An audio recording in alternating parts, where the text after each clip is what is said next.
Hello students. आज से हम लोग 2025 और 26 का सेशन स्टार्ट कर रहे हैं अपना ऑनलाइन सेशन में। और इस बार मैं आप लोगों को हर हफ्ते कुछ टेस्ट जो मैं ऑफलाइन क्लासेस में लेता हूं उनके सॉल्यूशंस मैं यहाँ पर आप लोगों को प्रोवाइड करवाया करूँगा। और इनके जो क्वेश्चन पेपर हैं ये आप लोगों को पीडीएफ के फॉर्म में मैं शेयर कर दिया करूँगा। तो आप इनकी प्रैक्टिस करते रहिए। अगर इनकी प्रैक्टिस आप लोग की ठीक से रहेगी तो अल्टीमेटली पूरा का पूरा एक जो सिलेबस है वो आपका कवर इसमें हो जाएगा। तो चलिए 11th क्लास की सबसे पहले हम स्टार्ट कर रहे हैं ट्रिग्नोमेट्री चैप्टर से। तो ट्रिग्नोमेट्री चैप्टर में जो पहला ही टेस्ट पेपर है उसके कुछ क्वेश्चंस मैंने लिए हैं। सारे ही क्वेश्चंस लिए हैं, कुछ नहीं, सारे ही क्वेश्चंस लिए हैं। तो चलिए स्टार्ट करते हैं ट्रिग्नोमेट्री के क्वेश्चन से। पहले क्वेश्चन है कि हमें इवेल्युएट करना है साइन -1290 डिग्री की वैल्यू। तो देखिए कैसे करते हैं। देखिए ये है तो टेस्ट पेपर, लेकिन मैं आपको इसका पूरा एक्सप्लेन करूंगा कि कोई भी क्वेश्चन हम लोग कैसे कर रहे हैं, उसका सोल्यूशन हम लोग कैसे निकाल रहे हैं, उसमें बेसिक कॉन्सेप्ट क्या लग रहा है, वो सारी बातें मैं आप लोगों को इसमें बताता रहूंगा। तो वीडियो को ध्यान से देखते रहेंगे और कॉपी में साथ साथ करते भी रहेंगे तो आपको ये सारे कॉन्सेप्ट क्लियर हो जाएंगे। तो देखिए पहला क्वेश्चन है जैसे कि हमें वैल्यू फाइंड आउट करनी है साइन -1290 डिग्री। ट्रिग्नोमेट्री के अंदर हम जानते हैं कि कॉस और सेक इन दोनों केसेस में एंगल का जो माइनस होता है वो बाहर नहीं आता है। जैसे सेकंड पार्ट है इसका, तो सेकंड पार्ट में है कॉस 1125 माइनस का, तो कॉस का माइनस तो बाहर नहीं आता है, तो इसके माइनस को तो हम खत्म कर देते हैं, एंगल का माइनस ये खत्म कर देता है कॉस। लेकिन बाकी के जितने भी ट्रिग्नोमेट्रिक रेशियो जैसे साइन हो गया, कोसेक हो गया, टेन हो गया या कॉट हो गया, इन सब के एंगल में अगर माइनस होगा तो वो माइनस बाहर आ जाएगा। तो 1290 डिग्री। अब ये डिग्री में काफी बड़ा एंगल है और इसकी वैल्यू हमें फाइंड आउट करनी है। कोऑर्डिनेट कॉन्सेप्ट से हम लोग इसको फाइंड आउट करेंगे, लेकिन डिग्री में है, काफी बड़ा एंगल है। तो पहले हम इसको रेडियन में कन्वर्ट कर लेते हैं, क्योंकि बड़े एंगल रेडियन में सॉल्व करना बहुत आसान है। करने को इसे डिग्री से भी कर सकते हैं पर रेडियन से ज्यादा आसान हो जाता है। तो डिग्री एंगल अगर हो और इसे रेडियन में कन्वर्ट करना हो तो डिग्री को रेडियन में कैसे कन्वर्ट करते हैं। देखिए जैसे 1290 डिग्री है, अगर कभी भी कोई एंगल आपके पास डिग्री में है और आप उसे रेडियन में कन्वर्ट करना चाहते हो तो डिग्री को रेडियन में कन्वर्ट करने के लिए हम लोग मल्टीप्लाई करते हैं π/180 से। 0 से 0 कैंसिल हो जाएगा, 3 से कैंसिल करेंगे तो 3 6 18, 3 4 12 और 3 3 9। तो ये आ जाएगा सॉल्व करके 43π/6। तो इस डिग्री वाले एंगल को अगर हम रेडियन लिखें तो डिग्री वाले एंगल को हम रेडियन में लिख सकते हैं माइनस का साइन 43π/6। और अब इसकी वैल्यू हमें फाइंड आउट करनी है। कैसे करते देखिए, 43 के नियर बाय हमें एक नंबर देखना होगा जो 6 से पूरा पूरा डिवाइड होता है। चाहे कितने भी बड़ा एंगल दे रखा हो, उसका तरीका क्या होता है, 43 के नियर बाय, चाहे छोटा हो चाहे बड़ा हो, एक ऐसा नंबर सर्च करो जो 6 से कंप्लीटली डिवाइड हो जाए। तो 42 कंप्लीटली डिवाइड होता है। अगर 42 डिवाइड होता है तो इसको 42 में ब्रेक कर लेंगे, 42π+π/6। और अब इसे सॉल्व करेंगे तो कितना आएगा, ये 6 से डिवाइड करेंगे 42 को तो 6 7 जा 42 और 6 एक बार पाई के भी अपॉन रहेगा तो π/6। अब जरा समझना कोऑर्डिनेट कॉन्सेप्ट हम लोग कैसे यूज करते हैं, कैसे लगाते हैं। ये 7π है, 7π। देखिए हर चीज के ना ट्रिग्नोमेट्री में क्या होता है, शॉर्टकट्स तो होते ही हैं, लेकिन पहले हमें इसके पूरे पूरे मेथड पता होने चाहिए, फिर उसके बाद अगर हम शॉर्टकट्स पता करें तो फिर वो हमारे लिए आसान हो जाता है। जैसे मैं यहाँ पे आपको डायरेक्ट बता सकता हूँ कि साइन पाई में हमें चेंज नहीं करना है, लेकिन क्यों नहीं करना है, हम लोग कहाँ पर हैं, ये सारी बातें पहले मैं आप लोगों को एक्सप्लेन कर देता हूँ, उसके बाद आप इसमें शॉर्टकट मेथड भी यूज कर सकते हो। देखिए अगर हम 0 से चले तो एंटी क्लॉकवाइज चलते हैं। एंटी क्लॉकवाइज जो डायरेक्शन होती है एंगल को मेजर करने की, डायरेक्शन पॉजिटिव डायरेक्शन होती है।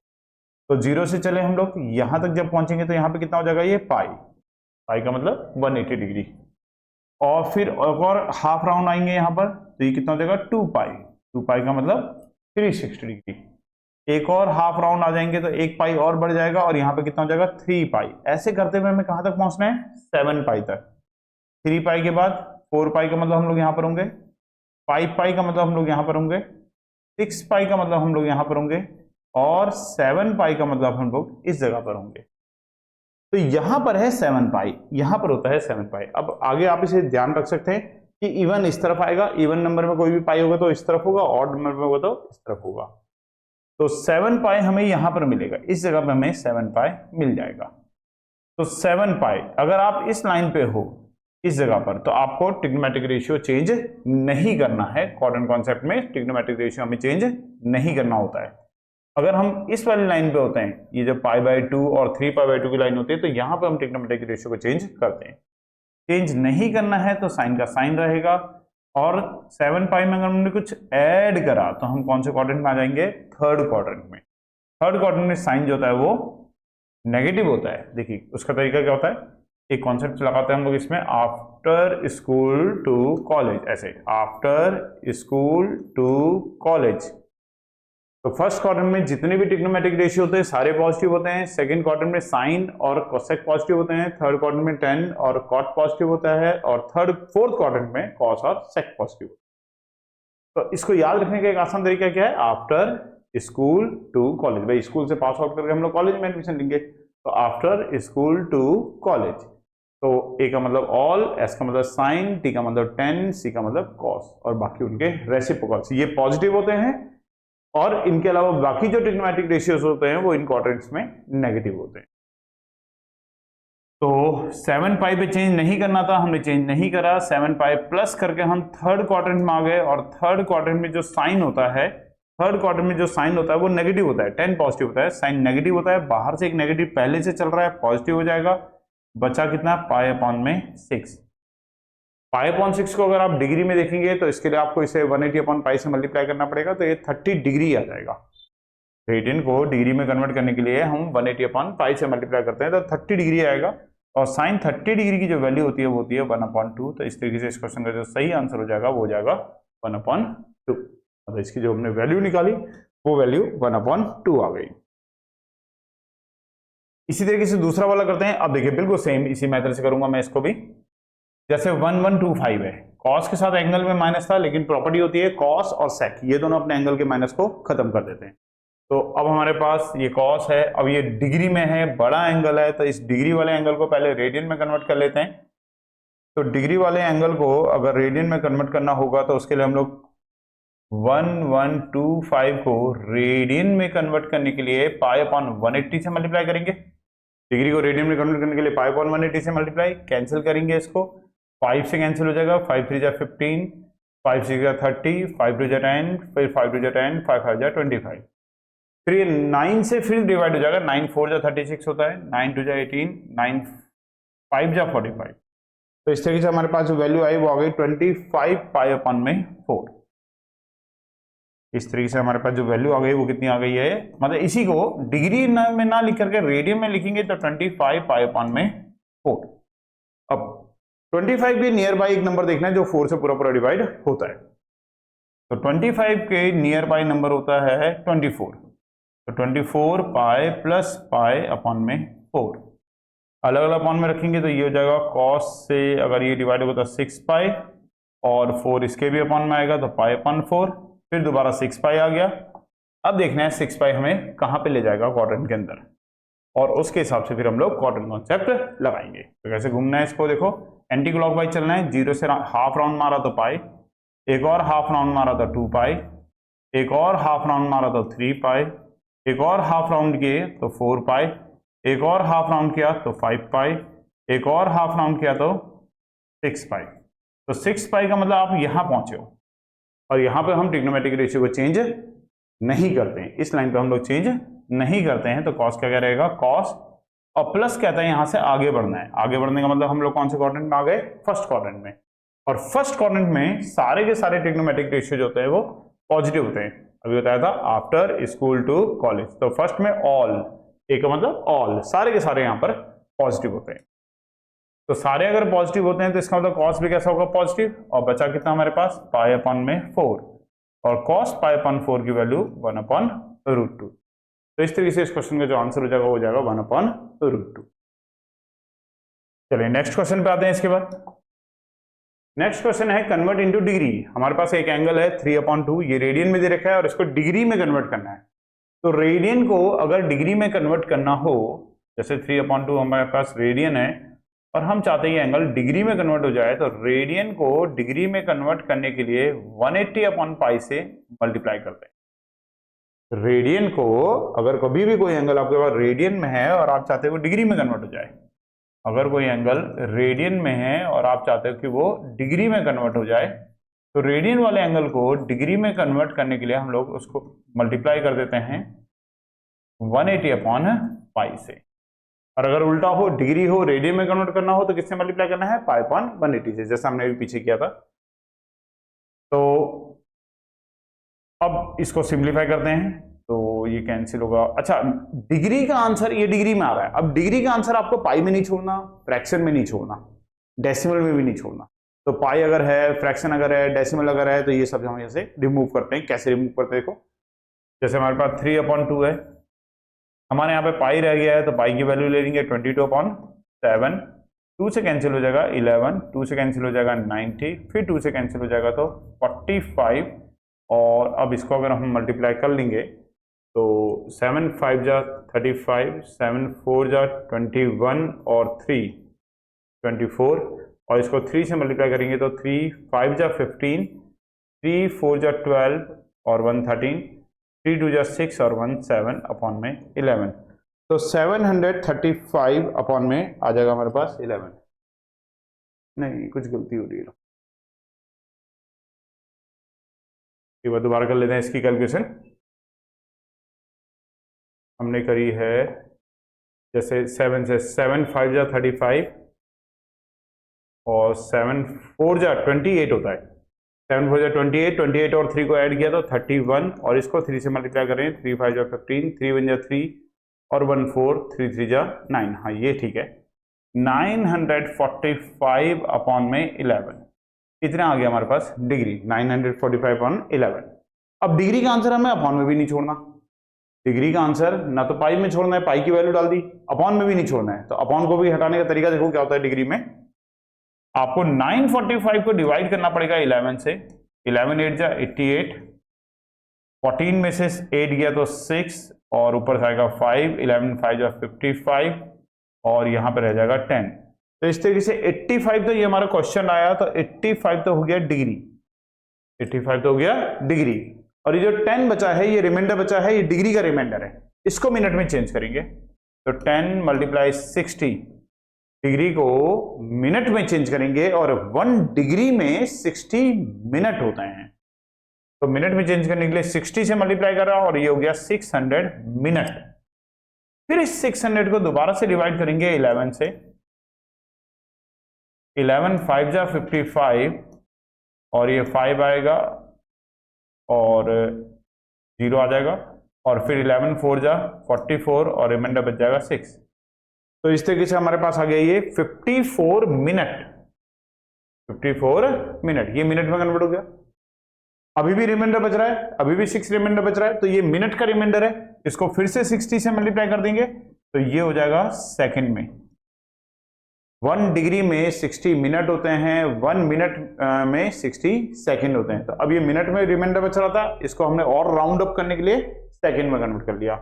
फिर हम दोबारा से डिवाइड करेंगे इस 360 को 11 से, तो 11 3 जा 33 और रिमाइंडर बचेगा 3 0 और 11 2 जा 22 आ जाएगा। अब बस यहीं तक डिवाइड करेंगे, 11 2 जा 22 हो जाएगा। ये काफी राउंड अप हो गया है, डिग्री फिर मिनट फिर सेकंड, तो काफी छोटा एंगल हमें मिल गया है, मतलब काफी हद तक हमने इसे राउंड अप कर दिया है। तो बस यहीं तक हम इसे छोड़ देंगे और 32 सेकंड। इस तरीके से 3/2 जो रेडियन था उसको अगर हमने डिग्री में कन्वर्ट किया तो 3/2 को रेडियन में डिग्री में कन्वर्ट करने पर 85 डिग्री 54 मिनट और 32 सेकंड आया। क्या अगर तरीका होता है, सबसे पहले 180/पाई से मल्टीप्लाई करना है, पाई की वैल्यू 22/7 ले लेनी है, फिर उसके बाद अगर कुछ फ्रैक्शन आएगा तो फिर उसको डिवाइड करना है, एक्चुअल डिवाइड करना है। जो क्वेश्चन आएगा वो डिग्री का होगा, जो रिमाइंडर बचेगा उसको 60 से मल्टीप्लाई करके मिनट में कन्वर्ट करना है, फिर जो क्वेश्चन आएगा वो मिनट का होगा, फिर जो रिमाइंडर बचेगा उसको फिर से 60 से मल्टीप्लाई करके सेकंड में कन्वर्ट करना है, और इस तरीके से हमारा आंसर आ जाएगा। नेक्स्ट क्वेश्चन पे आते हैं। इसके बाद क्वेश्चन है, in two circles the arcs of equal length subtend 80 degree and 70 degree at the centre, what is the ratio of their radii. दो सर्कल हैं अलग अलग रेडियस के, और arcs of the same length, दोनों में जो लेंथ ऑफ आर्क है वो सेम है। इसमें अगर लेंथ ऑफ आर्क को हम x सपोज कर लें तो इसमें भी लेंथ ऑफ आर्क कितनी हो जाएगी x, और एक से जो सेंटर पे एंगल बन रहा है वो एंगल है 80 डिग्री का, और दूसरे से सेंटर पे जो एंगल बन रहा है वो एंगल है 70 डिग्री का। और रेशियो हमें निकालना है उनकी रेडियाई का, कि उनकी रेडिया का रेशियो कितना होगा। सपोज करते हैं एक की रेडियस है जैसे r1 और एक की रेडियस है r2। यहां पे जो हम फॉर्मूला यूज करेंगे वो हम यूज करेंगे theta equal to L upon में r, ये वाला फॉर्मूला। ये एक रिलेशन होती है एंगल लेंथ ऑफ आर्क और रेडियस के बीच में। थीटा एंगल है, एल जो है वो लेंथ ऑफ आर्क है, आर जो है वो रेडियस है। लेकिन इस फॉर्मूले की एक रेस्ट्रिक्शन है कि यहां पे जो एंगल होता है वो रेडियन में होता है, डिग्री में नहीं होता है। तो अगर आपको यहां पे ये एंगल की वैल्यू पुट करनी है तो पहले एंगल आपको रेडियन में चाहिए होगा, जरूरी बात है। आप डिग्री में यहाँ पे पुट नहीं करते। देखिए अगर आप इसे डिग्री में रखेंगे तो इस क्वेश्चन में तो आंसर आपका मैच भी कर जाएगा, क्योंकि इसमें रेशियो फाइंड आउट करना है। लेकिन वैसे तरीका ये गलत है, आप ऐसा कर नहीं सकते, क्योंकि थीटा जो होता है वो रेडियन में होना चाहिए, ये जरूरी बात है। ऐसा नहीं कि केवल आंसर मैच कराने के लिए हम लोग इसका डिग्री में रख कर ही इसका आंसर निकाल देते हो, लेकिन वो चेक करते हुए टीचर उसे गलत कर देंगे। तो चलिए सबसे पहले यहां से थीटा देखते हैं। थीटा हमारे पास है 80 डिग्री। डिग्री को रेडियन में कन्वर्ट करने के लिए पाई अपॉन 180 से मल्टीप्लाई करते हैं। फिलहाल इसको ऐसे ही रहने देते हैं, सिंप्लीफाई नहीं कर रहे, क्योंकि हमें रेशियो निकालना है तो इसमें बाद में कैंसिल हो जाना है।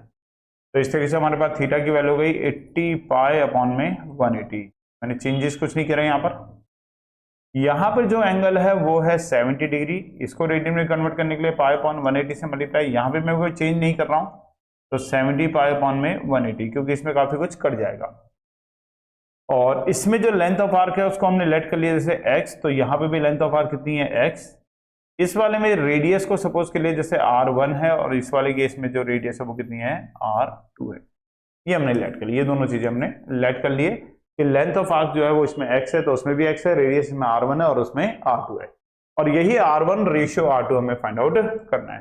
तो सबसे पहले तो ये फॉर्मूला अप्लाई करते हैं। हम जानते हैं फॉर्मूला होता है theta equal to L upon में r। तो थीटा जो आया है वो आया है 80 पाई अपॉन में 180, और लेंथ ऑफ आर्क कितनी है x और रेडियस कितनी है r1, और यहां पर जो है theta equal to L upon में r। थीटा की जो वैल्यू है वो है 70 पाई अपॉन में 180, और लेंथ ऑफ आर्क है x और रेडियस है यहाँ पर r2। हमें r1 अपॉन r2 चाहिए, तो डिवाइड कर लेते हैं दोनों इक्वेशन को। दोनों इक्वेशन को आपस में डिवाइड कर लेंगे और हमें r1 r2 की वैल्यू मिल जाएगी। तो डिवाइडिंग, या फ्रैक्शन में नहीं रखना है तो फ्रैक्शन हटा लेते हैं, पहले बिना फ्रैक्शन के डिवाइड कर लेंगे। इसको इधर मल्टीप्लाई करेंगे तो 80 पाई r1 इक्वल टू 180x। अब फ्रैक्शन नहीं रहेगा, ये ज्यादा आसान हो जाएगा हमारे पास। अब ऐसे में हमारा थोड़ा और भी इजीली डिवाइड हो जाएगा, फ्रैक्शन में गलती होने के चांस रह सकते हैं।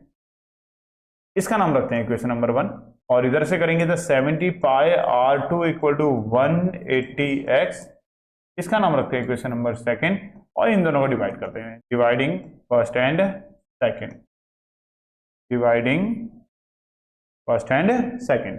तो 180 पाई r1 डिवाइड में आएगा 70 पाई r2 इक्वल टू में आएगा 180x, अपॉन में भी आएगा 180x, और 180x से तो 180x कैंसिल हो जाएगा, पाई से पाई कैंसिल हो जाएगा, 0 से 0 भी कैंसिल हो जाएगा। तो 8r1 अपॉन में 7r2 इक्वल टू हो जाएगा 1, और इस तरीके से r1 अपॉन r2 की जो वैल्यू हो जाएगी वो हो जाएगी 7 अपॉन में 8, और यही हमारा इसका हो जाएगा आंसर। तो इस तरीके से रेडियाई का जो रेशियो हमें मिला वो रेशियो कितना मिल गया, 7:8। चलिए नेक्स्ट क्वेश्चन पे आते हैं। इसके बाद इसमें हमें ये प्रूफ करना है कि इसकी जो वैल्यू आएगी वो, इसकी जो वैल्यू होगी वो 10 होगी। तो देखिए कैसे करेंगे। 2 है, साइन स्क्वायर है, और 3 पाई अपॉन में 4 है। इसी तरीके से ये काम करते हैं, क्वाड्रेंट कॉन्सेप्ट लगाना ही शुरू कर देते हैं। क्वेश्चन तो हमारे पास सामने है ही, डायरेक्ट क्वाड्रेंट कॉन्सेप्ट स्टार्ट करते हैं इसके अंदर। तो हमारे पास 2 है, साइन है, 3 पाई के आसपास का एक नंबर जो 4 से पूरा डिवाइड हो जाए 4 पाई ही होगा। तो 4 पाई माइनस पाई इसको हम लिख सकते हैं अपॉन में 4, और इस पूरे के ऊपर लग जाएगा स्क्वायर। ऐसे ही 2, इसको लिख सकते हैं हम cos पाई अपॉन में 4 का स्क्वायर, इसको हम लिख सकते हैं 2 sec पाई अपॉन में 3 का स्क्वायर। स्क्वायर हमने बाहर लिख लिया। अब यहां कोऑर्डिनेट कॉन्सेप्ट लगा रहे हैं तो ये आ जाएगा साइन और पाई माइनस पाई अपॉन में 4 का स्क्वायर। cos पाई बाय 4 की वैल्यू होती है 1/√2, पाई बाय 4 का मतलब 45 डिग्री, और sec पाई बाय 3 का मतलब 30 डिग्री 60 डिग्री। कन्वर्ट करने के लिए क्या करेंगे, जैसे पाई अपॉन 3 है वो किसमें है, रेडियन में। डिग्री में अगर आपको चाहिए तो उसे किससे मल्टीप्लाई कर दो, 180/π से, आपको डिग्री में पता चल जाएगा। sec 60 डिग्री, और sec 60 डिग्री की वैल्यू होती है 2। sec 60 डिग्री की वैल्यू 2। यहां क्वाड्रेंट कॉन्सेप्ट लगा रहे हैं, अभी जो हमने पीछे सीखा था पाई देखो 0 से अगर आप चलोगे तो पाई का मतलब आप यहां पहुंचे, पाई पे चेंज नहीं करते हैं, तो साइन का क्या रहेगा, साइन। और पाई में अगर कुछ माइनस किया तो पीछे जाएंगे, रिवर्स हो जाते हैं। प्लस का मतलब हमें फॉरवर्ड होना है, माइनस का मतलब हमें रिवर्स होना है। रिवर्स होने का मतलब सेकंड क्वाड्रेंट में साइन कैसा होता है, पॉजिटिव, और रह जाएगा π/4। 1 का स्क्वायर करेंगे 1 आएगा, √2 का स्क्वायर करेंगे 2 आ जाएगा, और 2 का स्क्वायर करेंगे तो 4। यहां पे फिर इसे सॉल्व करेंगे तो साइन π/4 की वैल्यू होती है 1/√2, और 1/√2 का स्क्वायर कर देंगे तो वो कितना हो जाएगा, 1/2 बन जाएगा। और यहां पे 2 से 2 कैंसिल हो जाएगा तो 1 बचेगा, और यहां 4 2 जा 8। तो यह इस तरीके से हमारे पास सॉल्व करके आया 2, 1 का स्क्वायर 1, √2 का स्क्वायर 2, और 8 और 1 को ऐड किया तो 9। फिर 2 से 2 कैंसिल हो जाएगा, बचेगा 1 + 9, और 1 और 9 को अगर ऐड किया तो कितना हो जाएगा, ये 10 हो जाएगा। तो इस तरीके से हमने प्रूफ किया कि इसकी जो वैल्यू है वो वैल्यू कितनी आ गई हमारे पास, 10 आ गई। जो पहला पार्ट था 3π/4, इसको हमने क्वाड्रेंट कॉन्सेप्ट से किया। क्वाड्रेंट कॉन्सेप्ट वही जो अभी हमने फर्स्ट क्वेश्चन में हमने क्वाड्रेंट कॉन्सेप्ट यूज किया था, सेम उसी तरीके से। बाकी π/4 का मतलब 45 डिग्री, उसकी वैल्यू हमें डायरेक्ट पता होती है। π/3 का मतलब है 60 डिग्री, उसकी वैल्यू हमें डायरेक्ट पता होती है। वैल्यूज पुट करी और सॉल्व करा तो सॉल्व करके हमें 10 मिल गया। चलिए नेक्स्ट क्वेश्चन पे आते हैं। देखिए ये क्वेश्चन थोड़ा बढ़िया क्वेश्चन है।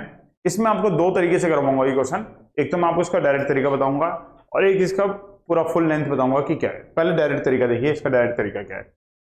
कभी भी अगर कोई आपको इक्वेशन इस तरीके, मतलब कोई भी अगर टर्म, ट्रिग्नोमेट्रिक टर्म इस तरीके से दे रखी कि a cos theta plus b sin theta, अगर इस टाइप से आपको दे रखा है a cos theta plus b sin theta, और ऐसे में आपको मैक्सिमम या मिनिमम वैल्यू इसकी पता करनी है, तो मैक्सिमम वैल्यू होती है इसकी, तो अगर मैक्सिमम वैल्यू चाहिए तो मैक्सिमम वैल्यू होती है √a² प्लस b², और इसकी जो मिनिमम वैल्यू होती है वो होती है माइनस का √a² प्लस b²। मिनिमम के लिए नेगेटिव है और मैक्सिमम के लिए पॉजिटिव है। तो ये तो डायरेक्ट तरीका हुआ। पर बात आती है ये हुआ कैसे, कहां से आई ये वैल्यू, कैसे हमने लिख दी यहाँ पर a² प्लस b² हमने कैसे लिख दिया, कहां से आया। तो देखिए ये कैसे करते हैं। अब मैं आपको इसको पूरा एक्सप्लेन करके बताता हूँ कि क्वेश्चन कैसे किया जाता है, मतलब इसकी वैल्यू आती कैसे। ऑब्जेक्टिव में आप इसका आंसर डायरेक्ट लिख सकते हैं, पर होती कैसे ये बात समझा देता हूँ मैं आपको। जैसे हमारे पास ट्रिग्नोमेट्रिक टर्म है कोई sin cos x plus 24 sin x। अब इसकी हमें मैक्सिमम और मिनिमम वैल्यू चाहिए। देखिए अगर ये एक ही ट्रिग्नोमेट्रिक रेशियो होता, साइन होता या केवल कॉस होता, तो ये क्वेश्चन बहुत आसान होता। अगर साइन या कॉस की बात करें तो साइन या कॉस की जो मैक्सिमम वैल्यू होती है वो 1 होती है, और मिनिमम वैल्यू जो होती है वो -1 होती है। एंगल चाहे कुछ भी हो, एंगल से कोई लेना देना नहीं, एंगल चाहे कुछ भी हो, अगर साइन एक्स है तो मैक्सिमम वैल्यू 1 और मिनिमम वैल्यू -1, ये चलता है इनका। लेकिन यहां पर क्या हो गया, साइन कॉस मिक्स हो गए और उनके साथ बाहर में 24 और 7 भी आ गया, तो यहां पर मैक्सिमम मिनिमम वैल्यूज में फर्क आ जाएगा। जो मैं 1 और -1 बता रहा हूं केवल साइन और कॉस की बता रहा हूं। अगर 7 cos x की बात करें तो इसकी मैक्सिमम वैल्यू कितनी हो जाएगी, 7 × 1 7।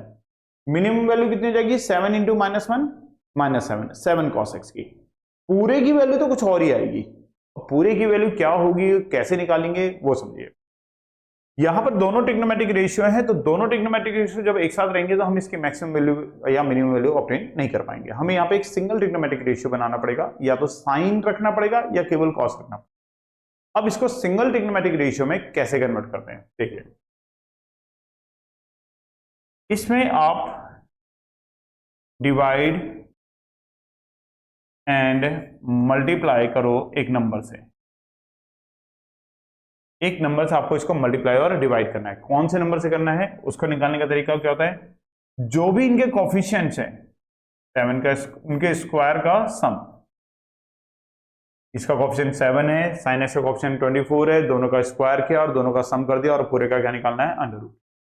तो यहां से सॉल्व करके आएगा 49 प्लस 576, तो ये सॉल्व करके आएगा अंडर रूट में 625 और ये सॉल्व करके आ जाएगा 25। तो इसको सॉल्व करके आ रहा है हमारे पास 25। तो आपको 25 से इसे मल्टीप्लाई डिवाइड करना है, चाहे जो भी नंबर। तो देखिए अगर मैं इसे 25 से डिवाइड और मल्टीप्लाई करता हूं, अगर मैं इसको 25 से डिवाइड करता हूं 25 से मल्टीप्लाई करता हूं तो कुछ ऐसा बनेगा 7/25 cos x प्लस 24/25 और sin x। 25 से हमने क्या कर दिया, इसको डिवाइड, और 25 से हमने इसको क्या कर दिया, मल्टीप्लाई। अब यहां पर ये दो ट्रिग्नोमेट्रिक टर्म चल रही है, इसे सिंगल में कन्वर्ट करना है। तो कैसे करेंगे, देखो जैसे इसमें हम थोड़ी देर के लिए पुट कर लेते हैं 7/25 की जगह पे जैसे हमने ले लिया इसको sin थीटा, सपोज किया 7/25 को हम sin थीटा सपोज कर रहे हैं। इस तरीके से डिवाइड करने पे जो एडवांटेज आपको मिलेगा वो ये मिलेगा कि अगर आपने इन दोनों में से किसी एक नंबर को साइन लिया तो दूसरा नंबर अपने आप क्या बन जाएगा, cos। तो 24/25 जो हो जाएगा वो कितना हो जाएगा, cos थीटा। आप इसे सॉल्व करके निकाल भी सकते हैं, आप देख लेना। cos थीटा की वैल्यू अगर निकालनी हो तो कैसे निकालोगे, under root 1 minus sine square theta होता है। अगर आप साइन थीटा की जगह पे 7/25 डालोगे तो ये अपने आप कितना जाएगा, 24/25। मैं नहीं कर रहा डिवाइड क्योंकि पता है ये वाली बात। एक्चुअली डिवाइड और मल्टीप्लाई हमने जो नंबर सेलेक्ट किया इस तरीके से वो करा ही इसलिए है ताकि एक को अगर हम साइन ले तो दूसरा कॉस बन जाए, या एक को हम कॉस ले तो दूसरा क्या बन जाए, एक को अगर हम साइन ले तो दूसरा कॉस बन जाए, अपोजिट बन जाते हैं दोनों। ऐसा होने से फर्क क्या पड़ेगा, देखो अगर मैं इन वैल्यूज को यहां लिखता हूं तो इन वैल्यूज को लिखने पे फर्क क्या पड़ेगा, 7/25 की जगह पे साइन थीटा कॉस एक्स, 24/25 की जगह पर कॉस थीटा साइन एक्स। तो ये जो हमारा बना यहां पर ये बन गया sine theta plus x, sine a into cos b plus cos a into sine b, sine a plus b का फॉर्म लग गया साइन थीटा प्लस एक्स बन गया। अब ठीक है एंगल चाहे कुछ भी हो, एंगल से हमें कोई दिक्कत नहीं।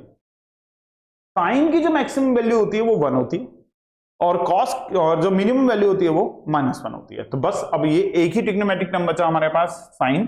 तो अब यहां से हम इसके निकाल लेंगे मैक्सिमम वैल्यू। तो मैक्सिमम वैल्यू आएगी 25 मल्टीप्लाई में 1, तो आंसर हो जाएगा 25। और अगर इसकी चाहिए मिनिमम वैल्यू तो मिनिमम वैल्यू के लिए सबसे छोटी वैल्यू होती है साइन की, सबसे छोटी वैल्यू -1 होती है, तो मिनिमम वैल्यू हो जाएगी इसकी -25। ये हमारा आंसर हो जाएगा। तो लॉन्ग आंसर के हिसाब से तो इसका आंसर ये है, मतलब जैसे अगर 3 मार्क्स में आता है 4 मार्क्स में आता है तो फिर इस क्वेश्चन को इस तरीके से करना चाहिए। लेकिन अगर ये ऑब्जेक्टिव में क्वेश्चन आता है तो ऑब्जेक्टिव के लिए हम इतना बड़ा ना भी करें तो हम डायरेक्ट इसको इस तरीके से याद रख सकते हैं कि अगर a cos theta plus b sin theta है तो मैक्सिमम वैल्यू होती है √a² प्लस b², मिनिमम में नेगेटिव। तो देखो जैसे हम इसी क्वेश्चन का आंसर निकालें तो इसकी जो मैक्सिमम वैल्यू आएगी वो कितनी आएगी, वो आएगी √7 का स्क्वायर प्लस 24 का स्क्वायर, जो कि हमने अभी अभी यहाँ पे सॉल्व करा है और आंसर आया इसका 25। और जो मिनिमम वैल्यू आएगी वो कितनी आएगी, वो आएगी नेगेटिव में √7² प्लस 24 का स्क्वायर, ये भी हमने अभी अभी सॉल्व करा है, वही सेम वैल्यू है, तो -24। तो डायरेक्ट आंसर भी आप इसका दे सकते हैं। और यहां मैंने आपको इसे एक्सप्लेन करके बताया कि हम ऐसा क्यों करते हैं, क्योंकि सबसे पहले हमने क्या करा, जो ट्रिग्नोमेट्रिक रेशियो 2-2 दे रखे थे, साइन कॉस 2-2 दे रखे थे, उसे सिंगल ट्रिग्नोमेट्रिक रेशियो की टर्म में कन्वर्ट कर लिया, साइन में कन्वर्ट कर लिया। जब सिंगल ट्रिग्नोमेट्रिक रेशियो हो गया तो उसके बारे में हम जानते हैं कि साइन की मैक्सिमम वैल्यू 1 है, मिनिमम वैल्यू -1 है, उसको हमने पुट कर दिया और हमें इसका मैक्सिमम वैल्यू और मिनिमम वैल्यू मिल गई। चलिए नेक्स्ट क्वेश्चन पे आते हैं। इसके बाद क्वेश्चन हमारे पास कॉट अल्फा की वैल्यू है 1/2, कॉट अल्फा की वैल्यू है 1/2। और देखिए क्वाड्रेंट में होता कैसे है, यहां पर होता है 0, यहां पर होता है π/2, यहां पर होता है पाई, यहां पर होता है 3π/2 और यहां पर होता है 2π। एंटी क्लॉकवाइज डायरेक्शन में हम लोग चलते हैं, इस टाइप से एंगल होते हैं ये। π/2 का मतलब 90, पाई का मतलब 180, 3π/2 का मतलब 270 और 2π का मतलब 360। अल्फा की वैल्यू पाई से 3π/2 के बीच में है, ये रहा पाई, ये रहा 3π/2, इसका मतलब अल्फा यहां पर है। पाई से 3π/2 के बीच में, तो कौन से क्वाड्रेंट में हो गया? थर्ड क्वाड्रेंट में। और बीटा जो है वो π/2 से लेकर के पाई तक है, तो इसका मतलब बीटा की वैल्यू यहां पर है, तो कौन से क्वाड्रेंट में हो गई बीटा की वैल्यू? Second quadrant. अब कहां कौन पॉजिटिव होता है, कहां कौन नेगेटिव होता है, उसके लिए हम लोग कैसे याद रखते हैं? After school to college, after school to college. तो कहने का मतलब जो सेकंड क्वाड्रेंट में होगा वहां पर बीटा वाली टर्म्स के लिए तो साइन की और कोसेक की जो वैल्यूज होंगी वो पॉजिटिव होंगी, बाकी सब नेगेटिव। और अल्फा के लिए टेन और कॉट जो होगा वो पॉजिटिव होगा, बाकी सारे नेगेटिव, क्योंकि अल्फा थर्ड क्वाड्रेंट में और बीटा जो है वो सेकंड क्वाड्रेंट में। अब मुझे यहाँ पे वैल्यू चाहिए tan alpha plus tan beta की। कॉट अल्फा से टेन अल्फा तो हम बड़े आराम से निकाल लेंगे, कॉट अल्फा का ही रेसिप्रोकल होता है। टेन अल्फा जो होता है वो कॉट अल्फा का ही रेसिप्रोकल होता है, तो रेसिप्रोकल करने पे कितना आ जाएगा? 2 आ जाएगा। और क्वाड्रेंट जो है अल्फा के लिए वो थर्ड है, थर्ड क्वाड्रेंट में टेन जो होता है वो पॉजिटिव होता है, तो इसलिए हमारा टेन अल्फा की जो वैल्यू होगी वो प्लस में होगी। अब आती है बात सेक बीटा की। सेक बीटा हमें दे रखा है 5/3 और निकालना है हमें यहां से क्या? 10 बीटा। तो इसके बीच में डायरेक्ट फॉर्मूला हमारे पास था, 10 स्क्वायर बीटा इक्वल टू होता है अंडर सेक स्क्वायर बीटा -1।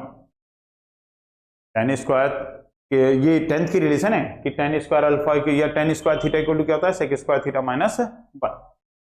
तो यहां से अगर हम 10 स्क्वायर बीटा की वैल्यू निकालें तो सेक बीटा की वैल्यू कितनी है? 5/3। अच्छा ये नेगेटिव है, पर यहां नेगेटिव नहीं लगाना अभी हमें, क्योंकि अभी तो हम इसकी वैल्यू निकाल रहे हैं। नेगेटिव पॉजिटिव क्वाड्रेंट के हिसाब से लगेगा, अभी यहां पर आपको कोई नेगेटिव साइन नहीं रखना है।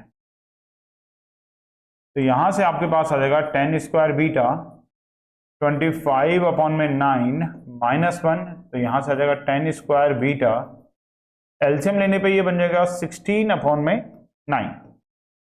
एलसीएम लेने पर सॉल्व करने पे 16/9 और 10 बीटा की वैल्यू हो जाएगी 4/3 अंडर रूट करने पर।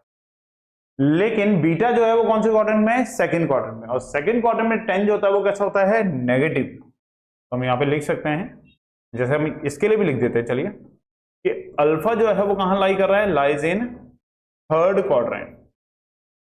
और अल्फा अगर थर्ड क्वाड्रेंट के अंदर लाई कर रहा है तो 10 अल्फा की जो वैल्यू हम लेंगे वो किस में लेंगे? प्लस में। लेकिन बीटा जो है वो लाई कर रहा है कहां पर? सेकेंड क्वाड्रेंट के अंदर। और बीटा अगर सेकेंड क्वाड्रेंट में लाई कर रहा है तो 10 बीटा की जो वैल्यू लेंगे वो हम लेंगे माइनस में। सेकेंड क्वाड्रेंट में 10 जो होता है वो नेगेटिव होता है। मिल गया 10 अल्फा भी, मिल गया 10 बीटा भी। वैल्यू किसकी फाइंड आउट करनी है? 10 अल्फा प्लस 10 बीटा की। तो चलिए 10 अल्फा प्लस 10 बीटा की वैल्यू निकाल लेते हैं और आंसर हमारा आ जाएगा। 10 अल्फा प्लस 10 बीटा की हमें वैल्यू चाहिए। अल्फा की वैल्यू है 2, बीटा की वैल्यू है -4/3। यहाँ अगर हमने एलसीएम लिया 3 2 जा 6 -4 और आंसर हो जाएगा 2/3। ये इसका आंसर हो जाएगा। क्लियर हुई बात? चलिए नेक्स्ट क्वेश्चन पे आते हैं। इसके बाद ये लास्ट क्वेश्चन आज के टेस्ट का आखिरी क्वेश्चन है। ये 7 क्वेश्चन का मैंने ये टेस्ट बनाया था, तो 7th क्वेश्चन है और बढ़िया क्वेश्चन है, थोड़ा अलग तरीके का क्वेश्चन है, ध्यान से देखना। इसको भी मैं आपको 2 तरीके से कराऊंगा। एक तो मैं इसका आपको डायरेक्ट मेथड बताऊंगा 1 मार्क्स के हिसाब से या ऑब्जेक्टिव के हिसाब से, बाकी एक फुल पूरा भी समझाऊंगा कि कैसे आया, मतलब हमने अगर वो डायरेक्ट फॉर्मूला भी है तो वो कैसे बना हुआ है। तो चलिए देखिए कैसे करेंगे इसको। क्वेश्चन ये है कि find the angle in radian between the hands of a clock at 7:20 PM। पहले क्वेश्चन का मतलब समझते। देखिए क्वेश्चन ये है कि जब 7:20 हो रहे होंगे, 7:20 घड़ी में यहाँ पे 12 होता है, यहाँ पे 6, यहाँ पे 3, यहाँ पे 9 और फिर यहाँ पे 1, यहाँ पे 2, यहाँ पे 4, यहाँ पे 5, यहाँ पे 7, यहाँ पे 8, यहाँ पे 11, 10, यहाँ पर 11। 7:20 का टाइम हो रहा है, 7:20 का टाइम हो रहा है। तो 7:20 के टाइम में क्या होता है, जो बड़ी वाली सुई होगी मिनट वाली वो तो आ जाएगी 4 पे। 7:20 हो रहे हैं तो बड़ी वाली सुई जो होगी वो तो मिनट पे, लेकिन छोटी वाली सुई जो होगी वो 7 से थोड़ा आगे बढ़ जाएगी, थोड़ा आगे, 7 से वो थोड़ा सा आगे होगी, आगे बढ़ेगी। अब यहां पर इस टाइम पे इन दोनों के बीच में जो एंगल बन रहा है, ये एंगल हमें फाइंड आउट करना है कि ये एंगल कितना होता है। इन दोनों के बीच का एंगल हमें निकालना है। तो चलिए पहले तो मैं आपको इसका बड़े तरीके से कराता हूं कि पूरा फुल लेंथ क्या है, कि कैसे हम इसको समझते हैं। तो देखिए सबसे पहले केवल मिनट वाली सुई की बात करते हैं कि मिनट वाली सुई ने यहां पे कितना एंगल बनाया। इधर से यहां से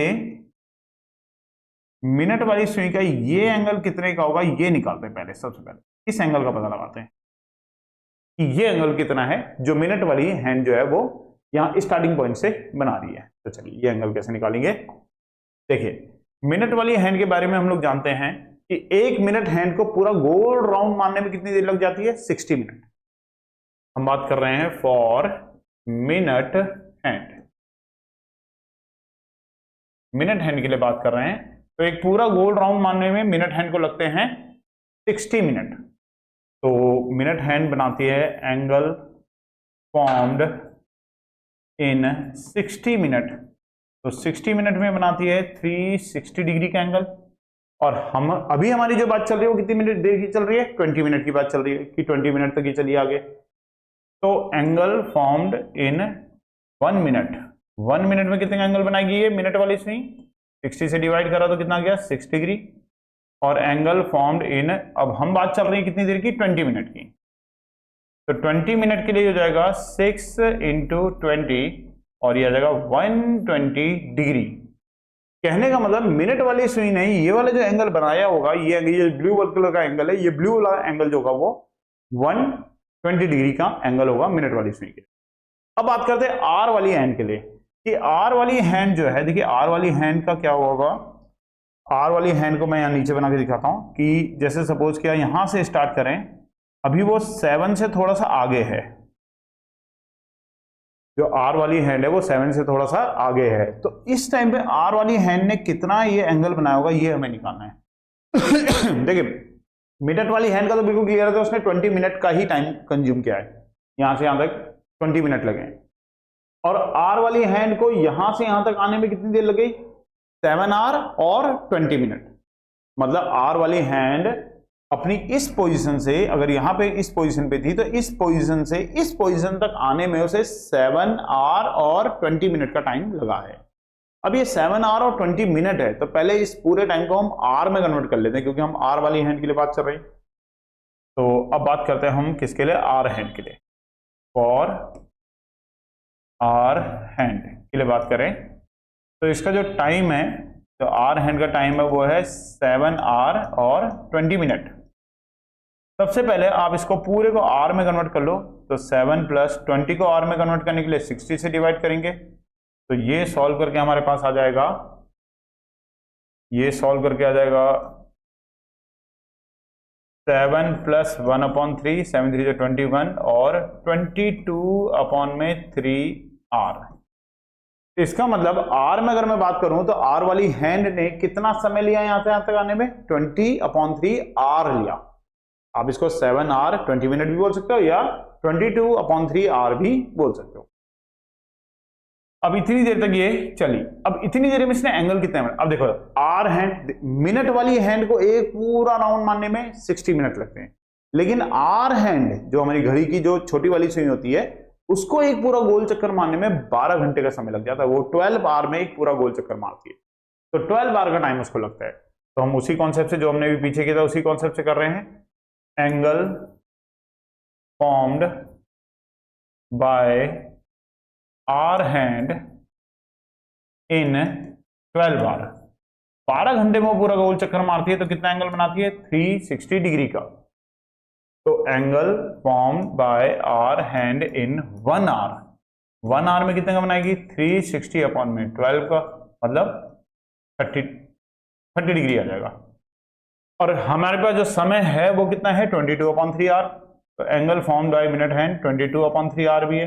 तो 22/3 आर की बात करेंगे तो 30 की मल्टीप्लाई 22/3 हो जाएगी, 3 से कटेगा 10 और ये आ जाएगा 220 डिग्री।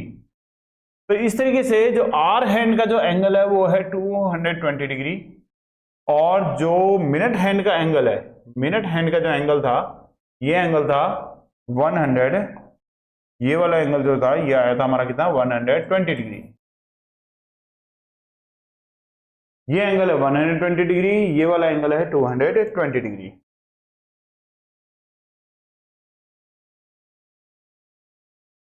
अब हमें चाहिए ये वाला एंगल, ये तो ये पूरा एंगल है 220 का, ये इतना एंगल है 120 का, और हमें चाहिए केवल ये बीच बीच का एंगल थीटा एंगल।